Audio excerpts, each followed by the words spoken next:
Hello, আসসালামু আলাইকুম। আলামিন অটোমোবাইলে আপনাদের স্বাগতম।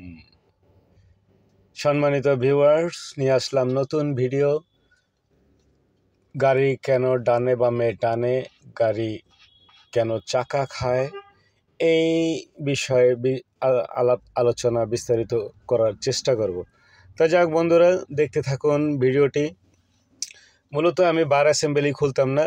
আমি নেকেল ঢিল দিতে গিয়ে আমি অনেক চেষ্টা করেছি, দেখেছি যে বক্সে একটু প্রবলেম আছে, তাই আমি বক্সটা খোলার জন্য সাসপেনশনের আদার্স পার্টসগুলো আমি খুলে নিচ্ছি ভিডিওর মাধ্যমে, তা আপনারা দেখতে পারতেছেন। তো যাক বন্ধুরা, আমি বার অ্যাসেম্বলিটা খুলবো এই কারণেই যে আমার গাড়িটা স্ট্রেট থাকে না, ডানে বামে চলে যায়, অর্থাৎ সাসপেনশন জনিত প্রবলেম। তাই সেটাই শনাক্ত করার জন্য খুললাম এবং চেক করে নিলাম যে হ্যাঁ, আমার বক্সে ট্রাবল আছে। তাই আমি এই পাশের ডাস্ট কাভারটাও খুলে নিয়ে যেটা আমি চেক করে দেখলাম যে হ্যাঁ, আমার বক্সটা শেক করতেছে, দেখতে পারতেছেন ভিডিওর মাধ্যমে। তো যাক বন্ধুরা, বক্স এটা আসলে স্টিয়ারিং বক্স। এটা ম্যানুয়ালি একটা বক্স। এটা ইলেকট্রিকভাবে মোটরের মাধ্যমে ফ্রি করে। এটা জি করলা, এক্স করলা, এলিয়ান, প্রিমি, এক্সজিওর ভিতরে এই ধরনের বক্স হয়ে থাকে। এই বক্সগুলো আপনার নতুন কিনতে পাওয়া যায়, রিকন্ডিশনও কিনতে পাওয়া যায় এবং কাজও করায় নেওয়া যায়। তো যাক বন্ধুরা, আমি আমার বক্সটাকে কাজ করায় নেব এরকম উদ্দেশ্যে নিয়েই আমি আসলে বক্সটা খুলতেছিলাম। তো আপনারা দেখতে থাকুন ভিডিওটি। আসলে আমি এর আগে বাদবাকি যেই জিনিসগুলো আছে এগুলো ঠিক আছে কিনা, যেমন স্পয়লার বুশ, হ্যাঙ্গার বুশ ঠিক আছে কিনা, এগুলো আমি চেক করে নিয়েছি, ওগুলো ভালো ছিল। তাই বক্সটা নিয়ে আমি সোজা চলে আসলাম লেদে। বাইশে বেদে বক্সটাকে খুললাম কারণ অনেক টাইট ছিল এবং আমি এই বক্সটাকে কাজ করাবো এরকম একটা মন মানসিকতা নিয়ে লেদে চলে আসছিলাম। এটা হচ্ছে মিরবাগ নতুন রাস্তায় আলামিনের দি মাস্টার ইঞ্জিনিয়ারিং ওয়ার্কশপ। খুব ভালো মানের কাজ করে এবং খুব একজন সৎ ব্যক্তি আলামিন। আপনারা যদি কেউ লেদের কাজ করাতে ইচ্ছুক হন তাহলে ওর নাম্বার আমার সাথে যোগাযোগ করে নিয়ে নিতে পারেন, কোনো সমস্যা নেই। ওকে দিয়ে কাজ করালে আপনারা কাজের সার্ভিস ভালো পাবেন। আমি বক্সটাকে একটু চেক করে নিতে গেলাম, দেখলাম যে হ্যাঁ, আসলে এর একটা অংশতে ফ্রি হয়ে যায় বন্ধুরা, মুখের কাজ দিয়ে, অর্থাৎ যেখানে আমি স্টিয়ারিংটা ধরে রাখি। আপনাদেরও যদি এই ধরনের প্রবলেম হয় তাহলে আপনারা এগুলো কাজ করে নেবেন অথবা চেঞ্জ করে নেবেন।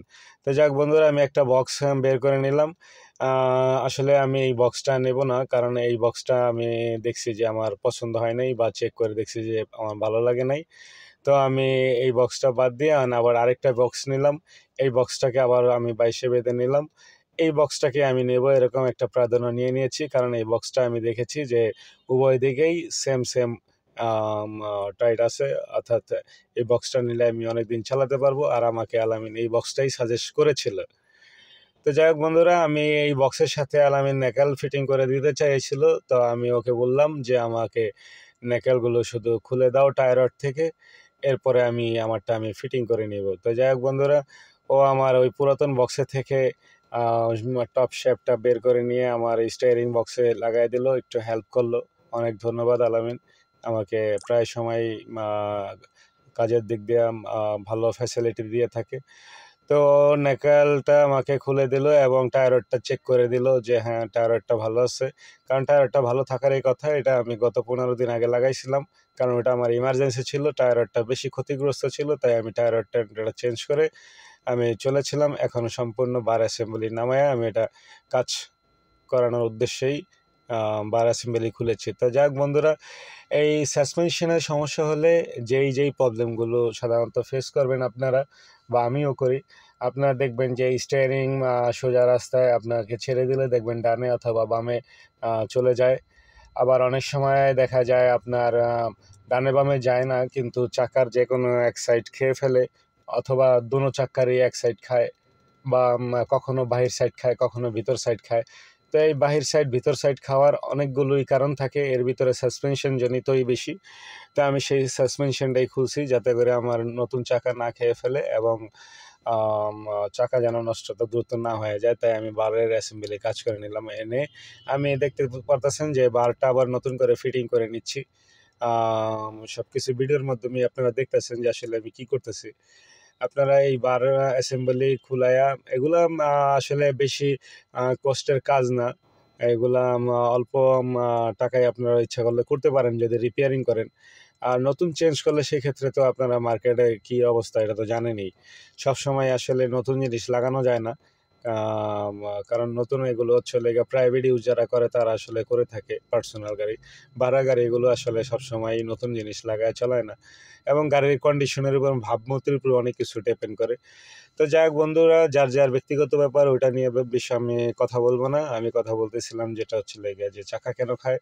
সাসপেনশনের problem. Suspension, ball joint, tie rod রোটেন, knuckle, link rod, hanger bush, D bush, স্পলার বুশ এগুলি একটা হচ্ছে হলো সাসপেনশনের। হাফস বেয়ারিংয়ে খারাপ থাকলেও আপনার চাকা খায়। এগুলোই সব মিলে আপনার হচ্ছে সাসপেনশন। তো যাই হোক বন্ধুরা, দেখতেছেন যে আমি বার অ্যাসেম্বলি এটা আদার্স ফিটিং করে তারপরে আমি এটা ফিটিং করে নিয়ে আমি আবার পুনরায় অ্যালাইনমেন্ট করে নিব। আপনারা ভিডিও শেষে দেখতে পারবেন। আসলে অ্যালাইনমেন্টটা আমরা লোকাল গ্যারেজে সুতা দিয়ে করে থাকি, যেটা বড় বড় ওয়ার্কশপে লেজার দিয়ে করে থাকেন। তো আমরা সেই ছোটবেলা থেকে আসলে এইভাবেই ম্যানুয়ালি করে আসতেছি এবং চলতেছিল। তাই আমরা এইভাবেই চালায় নিতে পারি এবং এগুলো 75% অথবা 85% এইভাবেই কাজ করে। তো যাই হোক বন্ধুরা, এই বার অ্যাসেম্বলির বোল্টগুলো সবসময় খুব শক্তপোক্তভাবে টাইট দিয়ে চেক করে নেবেন। কারণ এটাই হচ্ছে লেগা বারের মূল বোল্ট। ২ পাশে ২ টা আর কর্নারে ২ টা ৪ টা বোল্ট থাকে। ৪ টা বোল্টের মধ্যেই বার অ্যাসেম্বলিটা থাকে। তো আমি সাসপেনশনের সবগুলো ফিটিং করে নিয়ে আদার্স সব চেক করে নিয়ে তারপরে আপনার সিরাপিং-টিরাপিং সব করে নিয়ে আমি অ্যালাইনমেন্ট করে নিলাম।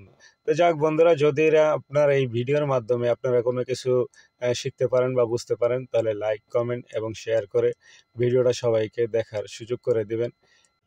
আপনারা যদি আপনাদের গাড়ি এই ধরনের কাজ করাতে চান তাহলে আমার সাথে যোগাযোগ করতে পারেন। আমার নিচে হোয়াটসঅ্যাপ লিংক নাম্বার দেওয়া থাকবে। ধন্যবাদ। আসসালামু আলাইকুম।